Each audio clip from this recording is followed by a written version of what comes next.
Hello folks, this is Julius Brown, and we're doing the second video in the series of how we got here. And this one is going to be hard for me because black women get the worst end of it as far as the treatment of black people in the United States. They really do. I was raised by very strong, intelligent black women. My mother, my aunts, my sisters, my grandmothers, my cousins. Every female in my life has been amazing. Each of them way more amazing than I will ever be. And they've had such a raw deal, and they've lived such great lives, but they've still had such raw deals. We're going to talk about Breonna Taylor. All right, so she was killed on March 13th. During the execution of a no-knock warrant, officers invaded the home of Breonna Taylor. Using a battering ram and without announcing themselves, the officers broke down the door and were confronted by her boyfriend, Kenneth Walker, who, perceiving this as a home invasion, fired on the officers. The officers returned fire, 22 shots to be exact, and Breonna was hit 8 times by police gunfire. Breonna was not armed. She was not physically involved in the conflict. But she's now dead. There's a lot wrong with the situation, and we'll go over that right now. First of all, Breonna Taylor nor Kenneth Walker were on the search warrant. Breonna's home was mentioned. However, if police believed her home to be a place involved in criminal activity, then she should have been on the warrant. She wasn't. No drugs were found in the home.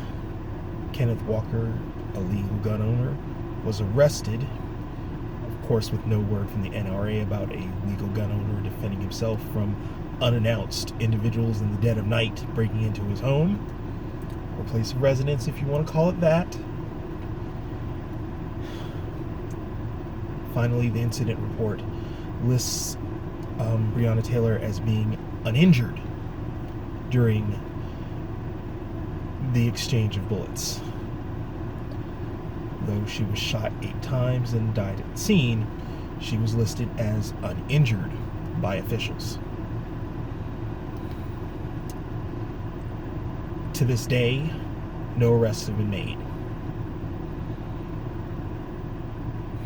In fact, the district attorney that is supposed to be overseeing the case took a small break, went and got married, I believe. He's on his honeymoon now. I could be wrong, but that seems to be what has happened. Like I said, black women get a raw deal in the United States. So let's unpack this one.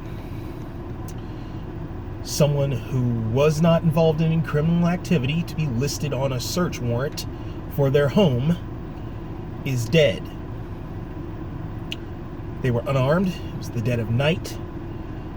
No one in the house had warrants. Excuse me. No arrests were made. No evidence found. Oh, the person they were looking for in connection with the narcotics or drugs or whatever they thought was in Breonna's home was already in police custody. Now, having studied criminal justice, law, police procedure, more than likely another raid was conducted at either the exact same time or directly before this. But either way, at some point, police have to take accountability in this. They entered a domicile without looking for an individual. They were looking for items that no individual there was connected to, according to the police. However, this warrant was legal. The execution was legal. And so far, everything that's happened is legal until otherwise stated. So Breonna is dead by the hands of police who did not take into consideration that someone might defend themselves if strangers entered their home and returned fire, killing an unarmed civilian, someone they're supposed to protect. Breonna was a paramedic, a first responder, and that hits home because one of my aunts was a paramedic. Former military, became a paramedic, a first responder, and just like Breonna, she's a black woman. And I know some of you may be turned off by the amount of times that I've said black and I'm bringing up race in this, but she is a black woman. Now, as with all these videos, I'm not attributing race as a factor to the event that happened.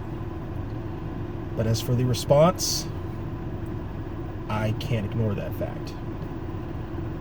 I'm not saying the people that did this are racist. However, there's a stipulation that black people are a second-class citizen. And the fact that it is now July 6th, and they are actually still setting off fireworks outside. I don't know if you can hear them or not. It's like America's full of criminals or something. The fact that it is July 6th and she was murdered on May 13th, it's almost 2 months later, no arrests have been made. Nothing has been done to bring justice to this situation. And in all honesty, in the 3 cases we talk about, this is the one that I expect will go completely unanswered. Because, and I say it again, I can never say this enough, black women get the rawest of deals in the United States. This one's ticking me off, and I don't want to really bring emotion into this. I know I'm speaking passionately, but so far my emotions have been in check. So I'm going to end this one here, and we're going to move on to the 3rd video of how we got where we are. Thank you, folks, and good journey.